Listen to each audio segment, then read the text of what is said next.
Magandang araw sa inyong lahat sa pagpapatuloy ng ating kwento. Excited na si Alex na makasama uli si Melissa, kaya iniwasan na rin niya si Doris sa mga sumunod na mga araw. Problema lamang ay nangungulit si Doris sa kanya at palaging nagyayaya. Isa pang problema niya ay alam ng ginang ang bahay niya kung saan isang beses din silang nagbakbakan doon. Upang makaiwas ay palagi niyang dahilan ay kasama niya ang nobya para hindi na ito mangulit uli. Sa kabilang banda naman ay sinusulit ni Mike at Melissa ang bawat oras na magkasama sila, na akala mo ay mag-a-abroad si Mike at ilang taon silang hindi magkikita. Si Lubia naman ay excited na rin makasama si Mike ng matagal. Inoffer pa niya sa bahay na lang nila mag-stay si Mike para pag nasa Cebu, pero tumanggi ang huli dahil nahihiya. Huling gabi bago totoo kinabukasan si Mike papuntang Cebu, masayang namasyal ang mag-asawa sa mall. Kanina pa sila paikot-ikot at nag-shopping. Magka-holding hands pa sila habang naglalakad. Panay naman ang sulyap ng mga tao sa kanila dahil parehong artistahin ang itsura ng mag-asawa. Minsan habang pumunta sa restroom si Melissa ay mayroong magandang babae ang lumapit kay Mike. Paglabas ni Melissa, biglang sumikip ang kanyang dibdib nang may makitang kausap ang mister, at kitang-kita pa niya na parang nagpapakyut ang babae sa asawa.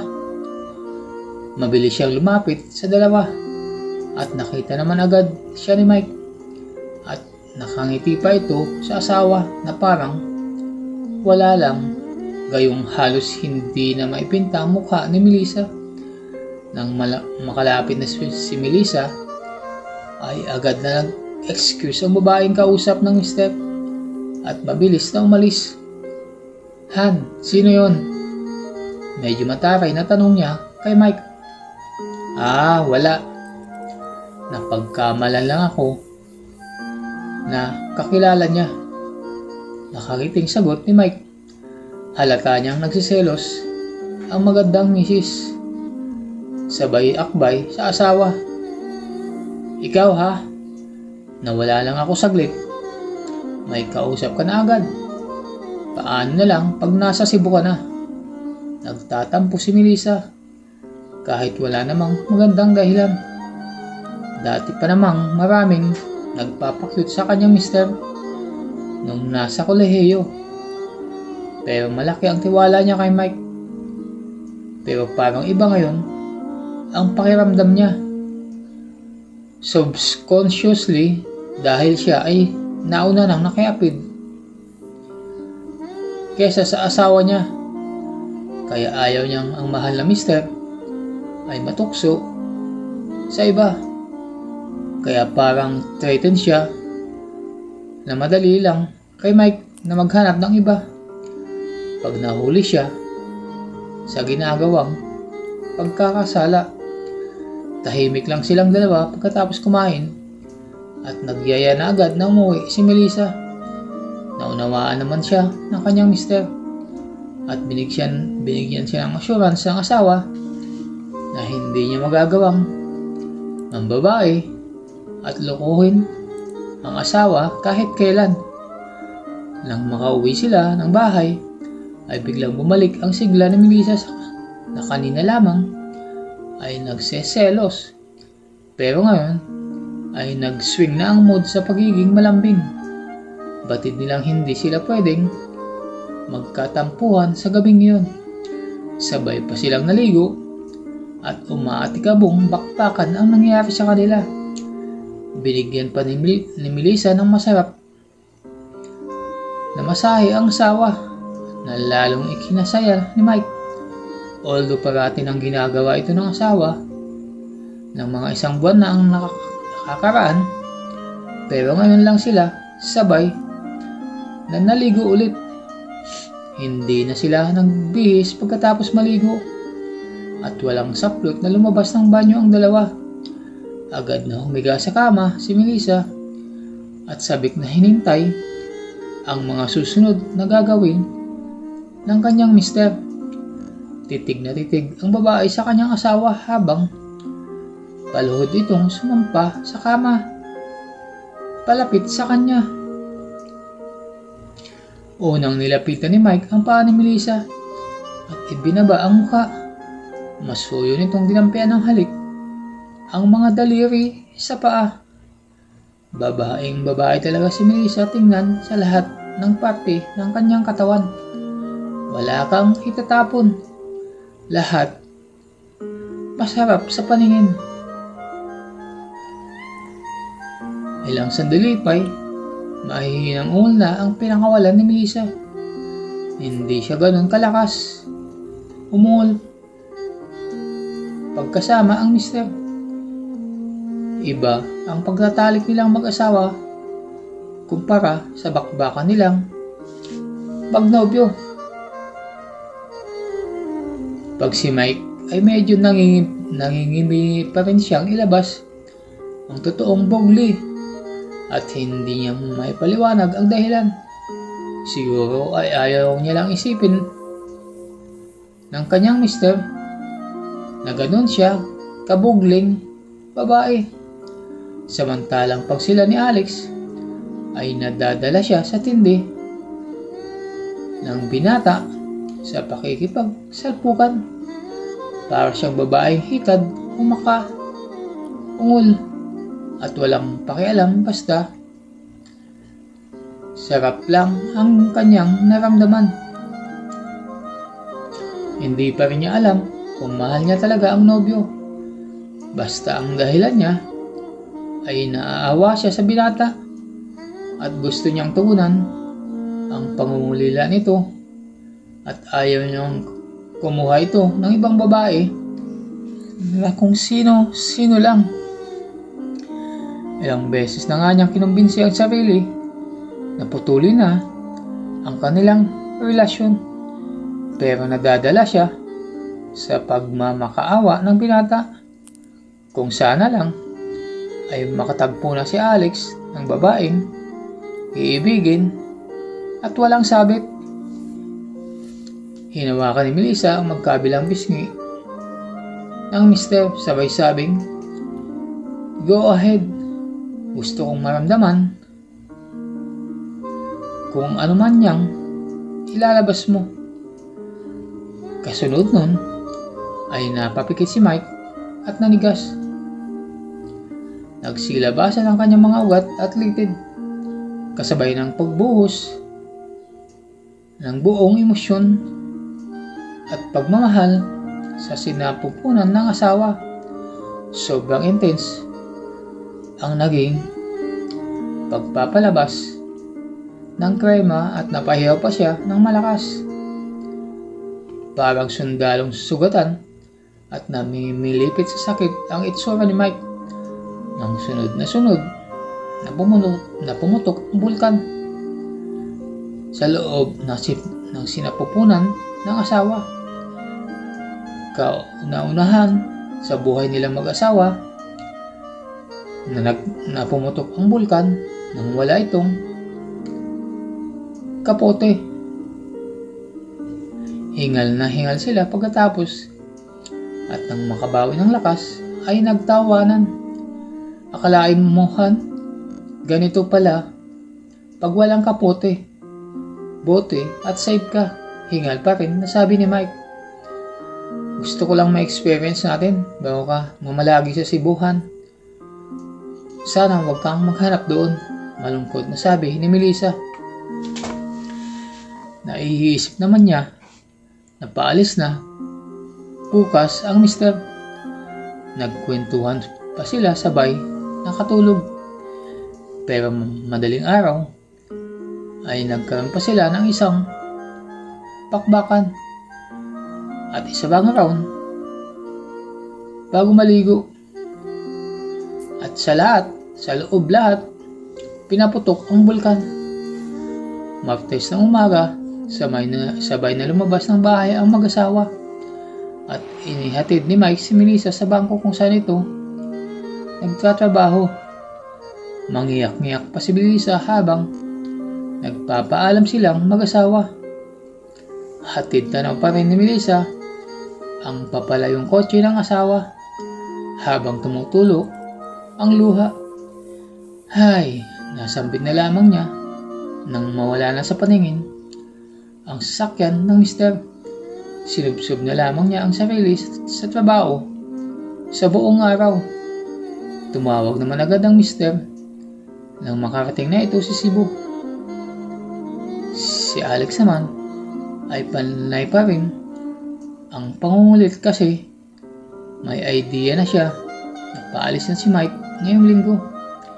Pero sobrang lungkot ni Melissa kaya wala din siyang gana na makipagkita sa nobyo. Kaya nagsinungaling muna siya na hindi pa nakakaalis si Mike. Kinagabihan ay malungkot na umuwi si Melissa. Hinahanap-hanap niya ang sweetness ng kanyang asawa sa kanya. Panay lang kasi ang date nila bago uuwi ng bahay at mas mainit pa sila pagdating sa pakikipagsalpukan kumpara sa dati.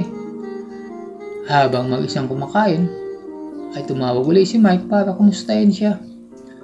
Batid din kasi ng mister na malungkot ang kanyang may bahay at mag-isa lang ito. Nag-video call pa sila habang sabay na kumakain.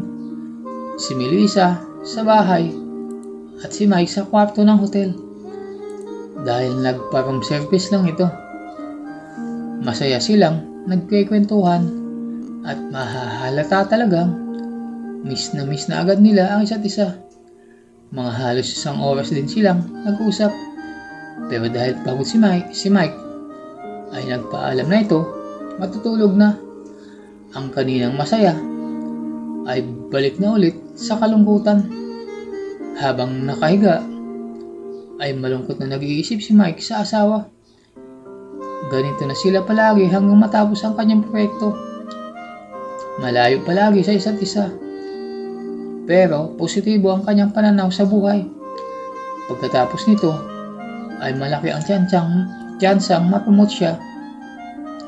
At gusto na rin niyang magkaanak kaya marami ng plano ang pumapasok sa kanyang isipan para sa kanilang mag-asawa. Dahil sa pagod ay hindi niya na namalayan na tinangay na pala siya ng kanyang panaginip. At sa kanyang panaginip, meron siyang naririnig na kakaibang ingay. Dinig na dinig at kitang-kita ni Mike ang asawa habang ito'y nakahiga sa kanilang sala. Habang may lalaking nasa ibabaw nito.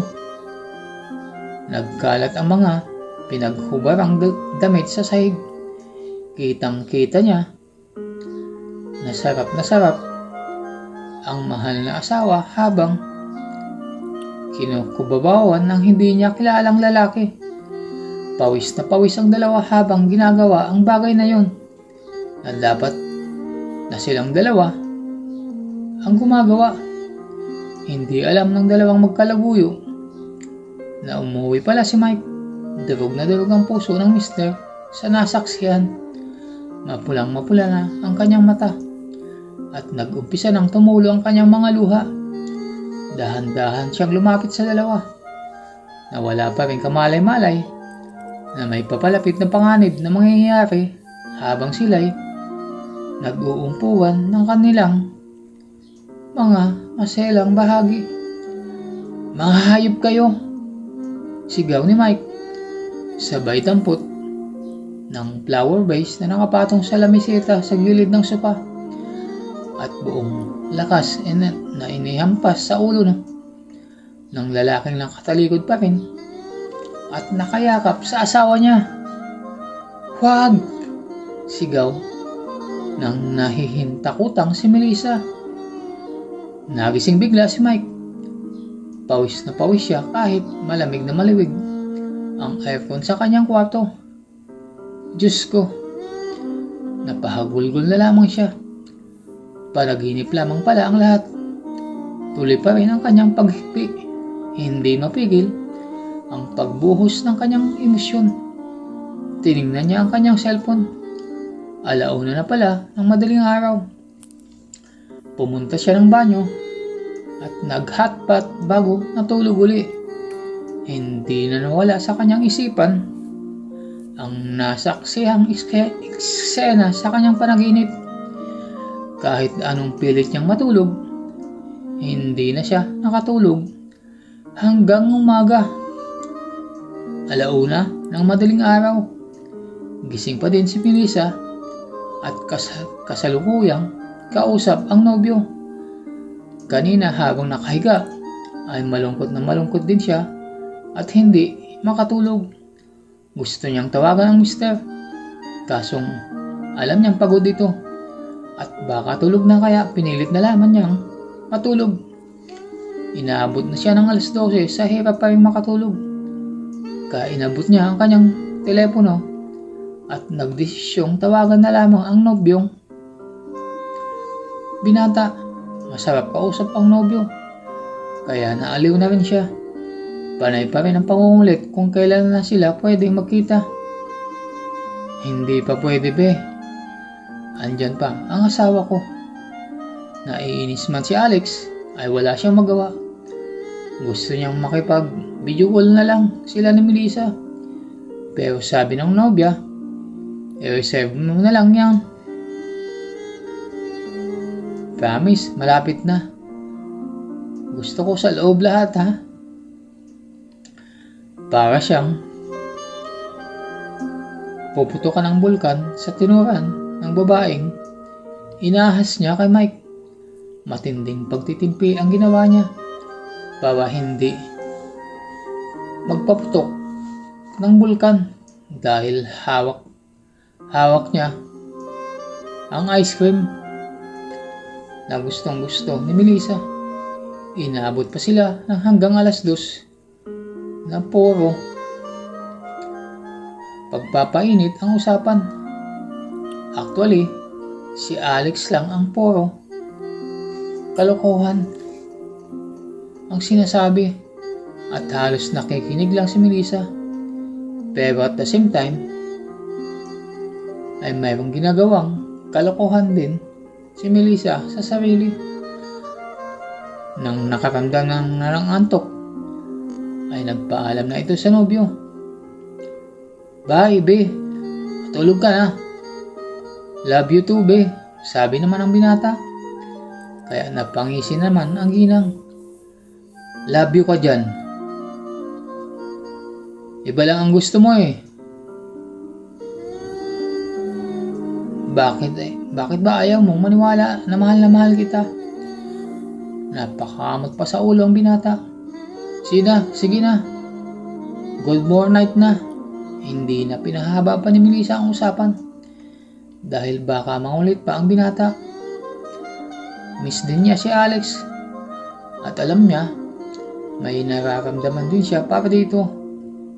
Pero ang sabihin sa binata na mahal niya rin ito ay parang sobra na.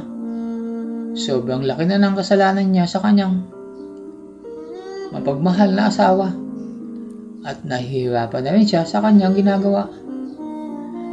Pinindot niya na ang end goal at malungkot na uling ipinikit ang mga mata. Hindi niya malayan at tumulo ang kanyang mga luha hanggang makatulog. Miyerkules, unang araw ni Melissa na wala sa tabi niya ang asawa. Nang gumising na malungkot, pero para sa career at kinabukasan nilang dalawa, kailangan nilang magsakripisyo. Tulad ng nakagawian, text at tawag ang komunikasyon nilang mag-asawa. Pati kay Alex, pero ngayong araw ay hindi lang telepono para sa nobyo ang kanilang magiging ugnayan. Babalik na naman sila sa kanilang makamundong pagtatagpo. trabaho sa buong araw ang inatupag ni Melissa. Ayaw niya munang isipin ang kalungkutan at ang guilt na nararamdaman para sa asawa at excitement para sa muli nilang pagtatagpo ng nobyo. Si Mike naman ay nasa construction site, kausap ang ibang engineer na kasama sa proyekto at mga foreman. Mainit ang araw kaya pawis na pawis itong nag-i-inspection sa ginagawa ng mga tauhan. Kasalukuyan namang nasa paradahan ang binatang si Alex. Habang nag-aabang ay hinihintay niya ang text ni Melissa. Talagang gusto niya nang makapiling at makabakbakan uli ang magandang nobya. Parang sinisilaban ng kanyang buong katawan pag naaalala niya ang mga tagpong kaulayaw niya si Melissa. Sa kaka-imagine ay di niya namalayan na unti-unti na palang nabubuhay ang isang parte ng kanyang katawan. Napapailing na lang siya dahil napansin din pala ng mga kasamaang driver at inilan pa siya ng kantsaw. Pagkatapos, dumating ang hapon na hindi namalayan ni Melissa. Bagamat gusto ay nagdadalawang isip siyang makipagkita sa binata. Sobrang sweet kasi nilang asawa ng mga nagdaang linggo. Kaya mas lalo siyang nakokonsensya at natatakot na pag nahuhuli sila ni Mike ay magiging katapusan na nila. Umuwi muna si Melissa sa bahay upang mag-ayos at maligo. Bagamat nag-aalangan ay tinatalo din siya ng awa para sa boyfriend. Tulad ng dati, rason niya sa sarili ay ayaw niya kung sino-sinong babae ang gagamitin ni Alex.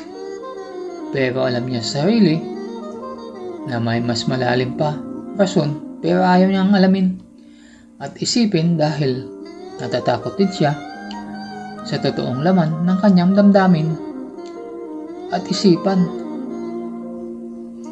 Tulad ng nakagawian, tinawagan niya muna ang asawa na sa kasalukuyan ay busy sa construction site. Kahit gabi na, mga 45 minutes din silang nag-usap at dahil nasa trabaho pang mister, ay maaga siyang nagpaalam na matutulog dahil napagod siya. Sige Han, good night. Napagod talaga ako dahil tambak ang trabaho ko kanina. Paalam ni Melissa sa mister. Sige Han, don't worry. Magte-text na lang ako mamaya pag nasa hotel na ako. Reply ka na lang kung gising ka pa. Ani ni Mike. Okay Han, I miss you so much. I love you. Si Melissa. Miss you and I love you too. Bye. Malungkot na paalam ni Mike. Walang kaalam-alam si Mike sa mga susunod na mangyayari. Sobrang tiwala at pagmamahal niya sa magandang asawa. Nasusuklian lamang pala ng kataksilan. Abala si Melissa sa pag-aasikaso sa dadalhin gamit dahil doon siya matutulog sa bahay ng binata. Hindi muna siya nag-text sa binata dahil balak niya itong surprisahin sa bahay ng binata. Alas 8:30 na rin siya nakaalis ng bahay at sumakay ng tricycle. Wala si Alex sa paradahan. Kasalukuyang naliligo si Alex nang dumating si Melissa. Wala siyang kamalay-malay na dumating na ang kanyang pinakahihintay. Dahan-dahang pumasok si Melissa sa loob ng bahay dahil bukas pa ang gate at pintuan, kaya madali siyang nakapasok. Naririnig niya ang lagaslas ng tubig sa loob ng banyo, kaya dumiretso siya sa loob ng kwarto ng binata. Sabay hubad ng kanyang mga natitirang saplot. Ang tinira lamang niya ay tirang pula na panloob at panlabas, pambaba at pantaas. Siguradong mag-iiba na naman ang pakiramdam ng binata sa magandang asawa ni Mike na sa kasalukuyan ay nakahiga sa kanyang kama. Napanganga si Alex nang pumasok siya sa kwarto. Para siyang nananaginip. Isang napakagandang Diyosa ang kanyang nadatnan. Nadatnan na nakahiga sa kanyang kama. Ilang linggo din niyang hindi nakita ang nobya. At ang huli ay nang tangkain niya itong puntahan sa bangko. Pero sinindo ito ng asawa. Pero ngayon ay halos hindi siya makapaniwala na nasa harapan niya na ito at nakahain ang pagkagandang-gandang mukha at sexy nitong katawan.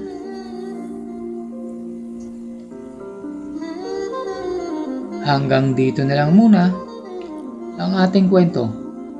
Kung nagustuhan nyo ang kwento sa araw na to, ay huwag kalimutan mag-subscribe, like at comment para updated kayo sa mga susunod pang